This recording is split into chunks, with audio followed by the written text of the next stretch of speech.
حمد والصلاۃ والسلام بہار شریعت درس نمبر 31 بہت اہم درس ہے، بیداری کا مظاہرہ کرنا ہے اور بات کو سمجھنا ہے۔ الفاظ نکاح، کن کن لفظوں سے نکاح جو ہے وہ ہو جاتا ہے، ان کا بیان، نکاح کے الفاظ کا بیان جو ہے کیا جا رہا ہے۔ بھائی الفاظ نکاح جو ہیں وہ دو قسم پر ہوتے ہیں، ایک صریح اور دوسرے کنایہ۔ صریح الفاظ یعنی بالکل واضح الفاظ، اور کنایہ جو الفاظ واضح نہ ہوں بلکہ جن میں اشارہ پایا جائے، لیکن عرف عام میں ہر کوئی جانتا ہو کہ ان سے نکاح ہی مراد ہوتا ہے۔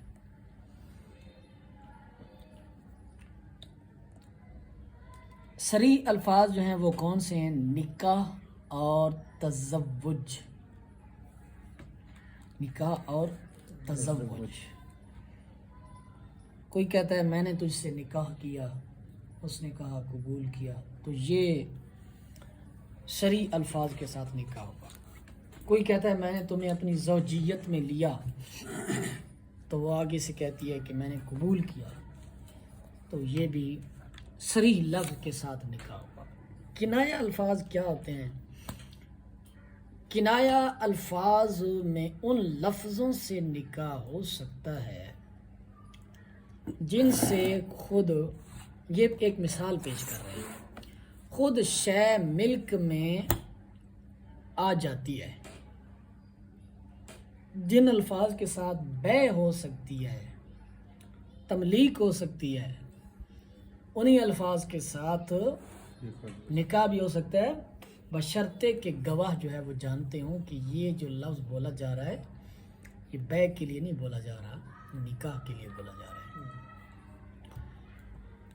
مثلا ہبہ، تملیک، صدقہ، عطیہ، بیع، شراء، مگر ان میں قرینہ کی ضرورت ہے کہ گواہ اسے نکاح سمجھیں۔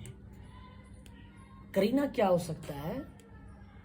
وہ بیٹھنے کا انداز ہو سکتا ہے، وہ گفتگو کا انداز ہو سکتا ہے، وہ محل ہو سکتا ہے، وہ مقام ہو سکتا ہے، وہ حالات و واقعات ہو سکتے ہیں کہ ایسی صورتحال ہو کہ گواہ جان جائیں کہ اس بات سے نکاح مراد لے رہے ہیں۔ ایک نے دوسرے سے کہا میں نے اپنی یہ لونڈی تجھے ہبہ کی، تو اگر یہ پتہ چلتا ہے کہ نکاح ہے، مثلا گواہوں کو بلا کر ان کے سامنے کہنا اور مہر کا ذکر وغیرہ، تو یہ نکاح ہو گیا۔ اور اگر قرینہ نہ ہو مگر وہ کہتا ہے میں نے نکاح مراد لیا تھا، اور جسے ہبہ کی وہ اس کی تصدیق کرتا ہے، جب بھی نکاح ہے۔ یعنی کہ اگر گواہوں کو بٹھا کر بیع وغیرہ کے الفاظ بولتا ہے، کنایہ الفاظ بولتا ہے، اگر حق مہر کا بھی ذکر کرتا ہے، اگر گواہ سمجھ جائیں تو نکاح ہو گیا۔ اگر گواہ نہیں سمجھے اور جس کو وہ ہبہ کر رہا ہے، جس کے ساتھ نکاح کر رہا ہے، وہ جان گیا، وہ جانتا ہے کہ نکاح کہہ رہا ہے، تو پھر بھی نکاح درست ہو گیا۔ اور اگر وہ تصدیق نہ کرے تو ہبہ قرار دیا جائے گا، اور آزاد عورت کی نسبت یہ الفاظ کہے تو نکاح ہی ہے، تو نکاح ہی ہے۔ کیوں کہ لونڈی کے اندر ایک دوسری صورت پائی جاتی ہے کہ ہبہ سے مراد دے دینا ہو، کیونکہ وہ ایک مال کے طور پر اس کا ہوتا ہے حساب، بیچ دینا، خرید لینا، ہبہ کر دینا، صدقہ کر دینا ہے۔ یہ ان لفظوں کا بے عینی ہی بھی ان پر اطلاق ہو سکتا ہے، لیکن آزاد عورت پر ہبہ کر دینا، صدقہ کر دینا، یہ کوئی معنی نہیں رکھتے۔ تو جب آزاد عورت کے متعلق بہبہ، صدقہ، تصدق، یہ سارے بیع وغیرہ، تملیک وغیرہ کے الفاظ جب بولے جائیں گے تو اس کی دوسری صورت ہی نہیں ہے، تو اس سے نکاح ہی مراد لیا جائے گا۔ کرینہ کی حاجت نہیں، مگر جب ایسا کرینہ پایا جائے جس سے معلوم ہوتا ہے کہ نکاح نہیں تو نہیں. ہاں لفظ یہی بول رہا ہے لیکن کوئی ایسا کرینہ بتا رہا ہے جس سے پتہ چل رہا ہے کہ یہ نکاح مراد نہیں لے رہا تو نکاح نہیں ہوگا. مثلا معاذ اللہ کسی عورت سے زنا کی درخواست کی، اس نے کہا میں نے اپنے کو تجھے ہبہ کر دیا، اس نے کہا جی قبول کر لیا تو نکاح نہ ہوا. یا لڑکی کے باپ نے کہا یہ لڑکی خدمت کے لیے میں نے تجھے ہبہ کر دی، اس نے قبول کیا تو یہ نکاح بھی نہ ہوا. مگر جب کہ اس لفظ سے نکاح مراد لیا تو ہو جائے گا، یعنی اس لفظ سے مراد نکاح لیا تو ہو جائے گا. اگر کوئی ایسا کرینہ پایا جا رہا ہے کہ جس سے پتہ چل رہا ہے کہ نکاح مراد نہیں لے رہے تو پھر نکاح نہیں ہوگا، بلکہ جو کہا جا رہا ہے وہی ہوگا. عورت سے کہا تو میری ہو گئی، اس نے کہا ہاں، یا میں تیری ہو گئی. یا عورت نے کہا اتنے حق مار کے تو میری عورت ہو جا. یا عورت سے کہا کہ بھائی اتنے حق مار کے تو میری عورت ہو جا، اس نے قبول کیا. یا عورت نے مرد سے کہا میں نے تجھ سے اپنی شادی کی، مرد نے قبول کیا. یا مرد نے عورت سے کہا تو نے اپنے کو میری عورت کیا، اس نے کہا ہاں کیا، تو اس صورتوں میں سب صورتوں میں نکاح ہو جائے گا. جس عورت کو بائن طلاق دی ہے، بائن طلاق وہ طلاق ہوتی ہے کہ جس کی وجہ سے عورت مرد کے درمیان نکاح سے عورت فوراً نکل جاتی ہے، فوراً جدائی ضروری ہو جاتی ہے.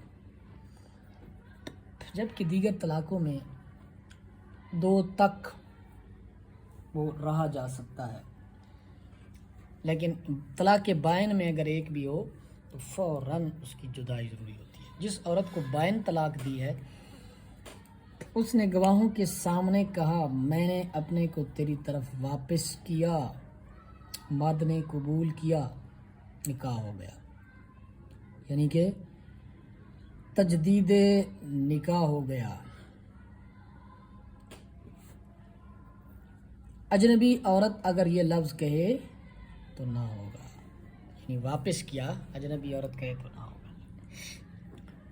کسی نے دوسرے سے کہا اپنی لڑکی کا مجھ سے نکاح کر دے، اس نے کہا اسے اٹھا لے جا یا تو جہاں چاہے لے جا، تو نکاح نہ ہوا. اگر ایک شخص نے منگنی کا پیغام کسی کے پاس بھیجا، ان پیغام لے جانے والوں نے وہاں جا کر کہا تو نے اپنی لڑکی ہمیں دی، اس نے کہا دی، نکاح نہ ہوا. لڑکے کے باپ نے گواہوں سے کہا میں نے اپنے لڑکے کا نکاح فلاں کی لڑکی سے ساتھ اتنے حق مار پر کر دیا، تم گواہ ہو جاؤ. پھر لڑکی کے باپ سے کہا گیا کیا ایسا نہیں ہے؟ اس نے کہا ایسا ہی ہے، اور اس کے سوا کچھ نہ کہا تو بہتر یہ ہے نکاح کی تجدید کی جائے. بہتر یہ ہے نکاح ہو گیا لیکن بہتر یہ ہے کہ تجدید کی جائے. لڑکے کے باپ نے لڑکی کے باپ کے پاس پیغام دیا، اس نے کہا میں نے تو اس کا فلاں سے نکاح کر دیا ہے. اس نے کہا تم نہیں، اس نے کہا اگر نکاح نہیں کیا تو نہیں کا مطلب یہ ہے. تو اس نے کہا اگر میں نے اس سے نکاح نہ کیا ہو تو تیرے بیٹے سے کر دیا. اس نے کہا میں نے قبول کیا. بعد کو معلوم ہوا کہ اس لڑکی کا نکاح کسی سے نہیں ہوا تھا، تو یہ نکاح صحیح ہو گیا. سمجھ آئیے اس مسئلے کی. عورت نے مرد سے کہا میں نے تجھ سے اپنا نکاح کیا اس شرط پر کہ مجھے اختیار ہے، جب چاہوں اپنے کو طلاق دے لوں. مرد نے کہا قبول کیا تو نکاح ہو گیا اور عورت کو اختیار رہا جب چاہے اپنے کو طلاق لے لے اور جدا ہو جائے.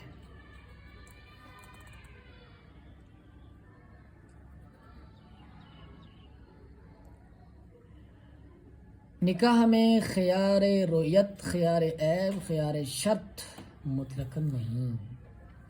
خواہ مرد کو خیار ہو یا عورت کے لیے یا دونوں کے لیے 3 دن کا خیار ہو یا کم یا زائد کا. مثلاً اندھے، لنجھے، اپاہج نہ ہونے کی شرط لگائی، یا یہ شرط کی کہ خوبصورت ہو اور اس کے خلاف نکلا. یا مرد نے شرط لگائی کہ کنواری ہو اور اس کے خلاف تھی تو نکاح ہو جائے گا اور شرط باطل. یعنی ان شرطوں کے ساتھ اگر یہ ایسی کوئی شرطیں لگاتا ہے تو یہ شرطیں باطل ہوں گی اور نکاح جو ہے ہو جائے گا. اگر ان شرطوں کے خلاف بھی نکلتا ہے، اگر کوئی کہتا ہے کہ جی فلاں لڑکی سے کوئی نکاح کرے اور اس شرط پر کہ وہ کواری ہو، بعد میں پتہ چلے کواری نہیں ہے تو نکاح ہو جائے گا اس کا۔ یوں ہی عورت نے شرط لگائی کہ مرد شہری ہو، نکلا دیہاتی، تو اگر کفو ہے نکاح ہو جائے گا، اور اگر عورت کو کچھ اختیار نہیں یا اس شرط پر نکاح ہوا کہ باپ کو اختیار ہے تو نکاح ہو گیا اور اسے اختیار نہیں۔ نکاح میں مہر کا ذکر ہو تو ایجاب پورا جب ہوگا کہ مہر بھی ذکر کر لے۔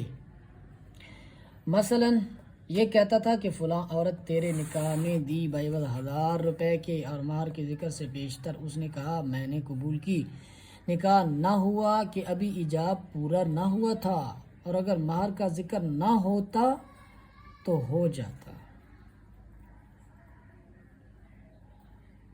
یعنی کہ نکاح میں اگر مہر کا ذکر ہے، ٹھیک ہے، تو پھر اس کا لفظوں میں ذکر کرنا ایجاب میں شامل ہے۔